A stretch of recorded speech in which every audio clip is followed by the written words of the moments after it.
Hello, welcome back to my channel. Update video, maybe some maintenance. This may be a little lengthy, I'm not really sure yet. I haven't planned this out, but I wanted to show you because I was checking in on my Aschenanthus seedlings, the lipstick plant that I cross-pollinated and hybridized. And let me just tell you exactly what I did before I show you the progress. I had cross-pollinated from two plants, and I grew seed pods. They developed for, I don't know how long it was, but it seemed like it was a while. So they got really big and mature, and when they started to turn a little brown, I removed them from the plant. And I learned my lesson the hard way because I had taken the pods and put them in like a bag. I think it was a Ziploc bag. And I didn't realize what was going to happen because what happens is when you remove them from the plant, if they're mature, they split open and all the seeds get all over the place. So they were all over the inside of the bag. It was very hard because of static cling to get them all out. I did a pretty good job of it. Most of them I put in this little container. I put them on top of some sphagnum moss and I keep it damp. And I keep a cover on this with some cling wrap because I want to keep it humid and moist. And let's take a look and see how these little seeds have been doing. Ta-da, look at that. We got babies. Look at them. So cute. Little teeny tiny babies. You can see some of the fur from the seeds there. That's like the, kind of like the way a dandelion seed has those little furry things that help it fly. Same thing with these. You can see I have a lot that I'm gonna have to comb through and vet out when they get a little bit bigger because there are a lot of seeds. And this is only one of 3 containers of seeds that I have planted from my crosses. So it's gonna be quite an undertaking. But you can see they are developing, they're actually growing, and I have them covered in under LED lights so that they can get what they need for photosynthesis sooner rather than later. But yeah, they're doing good. I'm gonna continue to mist this and keep it covered so that they don't dry out because I'm afraid of them drying out and then there goes my whole experiment. So these guys will remain in here for quite some time until they're a size that's manageable. I can remove them. The seeds are so tiny too. You can't really see them. Some of them are clinging to the underside of this cling wrap from the static, but they are so tiny and they all have those little furry things so they fly in the air. But yeah, this was a Mona Lisa, which is a nice compact, larger leafed variety of lipstick plant. I crossed it with the tricolored Borneo, which is the reddish orange flowers that have the stripes on them. Really cool. So I'm excited to see what these guys end up looking like. I also did crosses of the Mona Lisa with a leaf variegated lipstick plant. That's not here in this container, but I have them in others. Those seed pods had matured as well. So that's that. Exciting, right? I think so. Next up, I'm doing some maintenance on my Dischidias and Hoyas that are in acrylic. So let's start with this little guy here. This one was dry. I've been neglecting these so much because I have so many different focal points. I have my succulents that I deal with daily. I have the seeds that I keep up with. I have all my experiments. So these end up drying every once in a while, but luckily they're semi-drought tolerant, so they bounce back. And you can see all the roots that are growing into the yarn.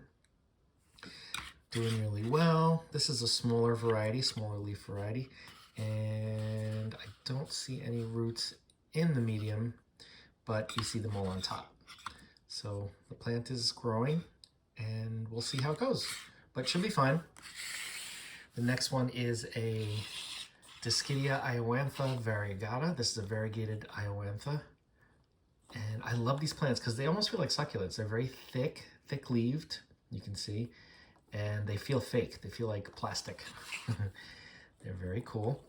And you can see the roots on this one are doing really well. They started growing into the acrylic yarn. And you can see I just watered it because everything's nice and wet in there. And they're doing great. These guys are, this one in particular is not under lights. It is about 3 feet away from a south-facing window, but it's raised, so it doesn't get any direct light, and it seems to be doing fine. I gotta remember to water it, but it seems to be doing fine. So there you have it. This is my Ovada, Disia Ovada.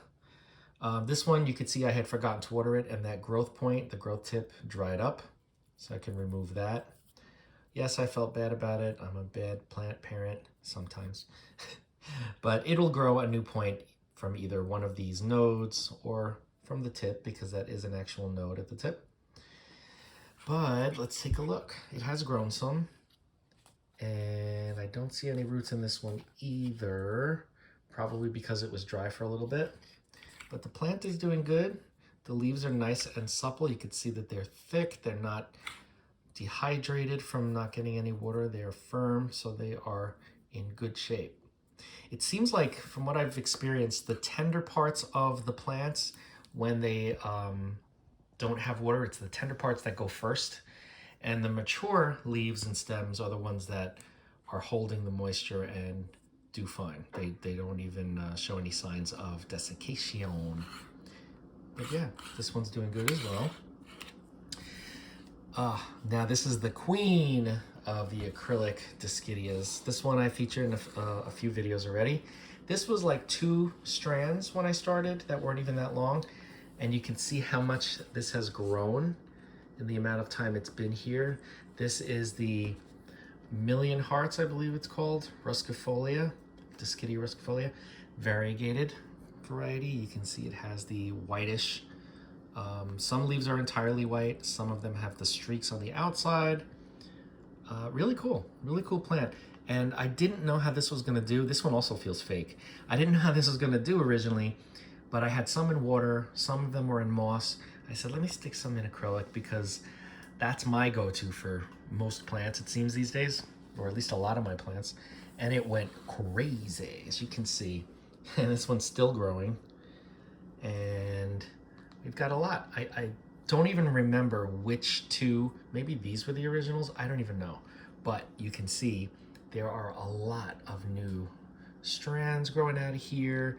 This is under LED lights in one of my plant racks, and I just watered it. There's a lot of algae in here. That's why you can't see into the yarn to see the roots. Lots and lots of algae, especially on one side, the side that's facing the light. But this plant doesn't seem to matter. It doesn't seem to mind. It doesn't seem to matter that there's that much algae in there. But I do rinse it out and clear out a little bit. I don't pull this out though. I just kind of fill it up, rinse it, fill it up, rinse it, just to kind of make sure that the water's fresh. And then I give it a couple of drops of the orchid fertilizer, Better Grow Orchid Plus. And as you can see, the plant loves it. Again, remember, this was like 2 strands, and now it's much more than that. So yeah, really cool, Ruscifolia. Next up, we have some Hoya. I cannot remember what this one is. This I just kind of, oh no, I didn't, did I purchase this one? Yeah, I think I did. I thought that this was a free gift when I purchased something, but I think I actually bought this plant. And it has grown. It was only 1 sprig, and I put it into the acrylic, and you can see roots in different areas, mostly that one spot. And the plant is doing great. Very, very firm leaves. They feel fake. They feel like cardboard, which I find really exciting and fun. I don't know why. I think it's just, it doesn't feel real, and I love that. Why, I do not know. But anyway, doing great in acrylic. Most of my Hoyas that are in acrylic are doing great. Actually, all of the ones I put in acrylic are fine. I haven't had any issues. This is an Australis. This is not the variegated Lisa, but this is just a Hoya Australis. And you can see this went nuts in the yarn, the acrylic yarn. This is a different type of acrylic. So I don't know. I don't even remember the brand, but obviously this one does really well. As you can see, it holds onto moisture everywhere. There's no dry patch, so the roots just can go wherever they want. They went all the way down to the bottom. Look at that, crazy. Really cool though. This one I would forget to water a lot also. But again, being a Hoya, it's like, all right, we'll just hold out until you water us again. You can see there are root bumps on the stem as well. That might be due to the humidity coming off the acrylic yarn. But the plant is doing great. Doing just fine. That's all I have for Disia and Hoya. Here's an update on the African Violet rescue that had major root rot. It had absolutely no roots and just a stem that I had to hollow out because it was all dark and gray. But I cleaned it up and then I just put it into some water. And as you can see, no problem at all. The plant is doing great. The light green leaves are the new leaves. So it's even popping out some new leaves. I have not fed this plant yet. I'm gonna start giving it some Orchid Plus, or Better Grow Orchid Plus. I could do that now. I'm probably gonna do that tonight. But as you can see, it has not shown any signs of nutrient deficiency or anything at all. This is not under lights in any way. This is pretty much not getting any light. But I will move it someplace. If I want to see it bloom, I'll probably move it into the light. Actually, I don't think I'm holding on to this. This one is going back. So I will not keep this, but I am going to get more violets because I used to have a huge violet collection, all in waterculture. They also do well in acrylic. So I'll see what I do, but I have so many plants now. I got to stop collecting plants. It's just way too many here. And I'm on the succulent kick again, so I got millions of succulents everywhere and they're propagating and leaves everywhere. It's just nuts, but it's my life, so welcome. Anyway, this is doing just fine. And yeah, African violets, waterculture. And last that I have here to show you guys is a new plant. I already have one of these, but I had ordered a bunch of plants from a site and they didn't have one of the plants that I ordered. So this was a replacement. They kind of substitute in sometimes. Some places do that. I don't like to do that. If somebody orders something from me, if I don't have what they ordered, I'll refund the money and only send what they did order. Like I don't know. I don't like that practice so much because then people end up with something they didn't necessarily want. And I already had one of these. So I'm probably gonna sell off cuttings of this plant. It was severely dehydrated when I got it. I put it into leca. I didn't have any enough yarn available at the moment when I got this, so I put it in some leca and it perked right up. Like the next day it was totally fine and ready to go. And these are great plants. Pelonia are great because they're low light. They don't need bright light. The brighter light you give them, the darker the color on the leaves. Like if I was to keep this away from the light, it would just turn to like a lightish green.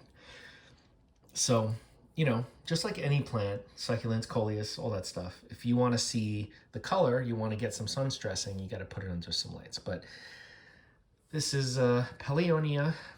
I think this is Repens, but don't quote me on it. I cannot remember everything, but I know it's Pelonia.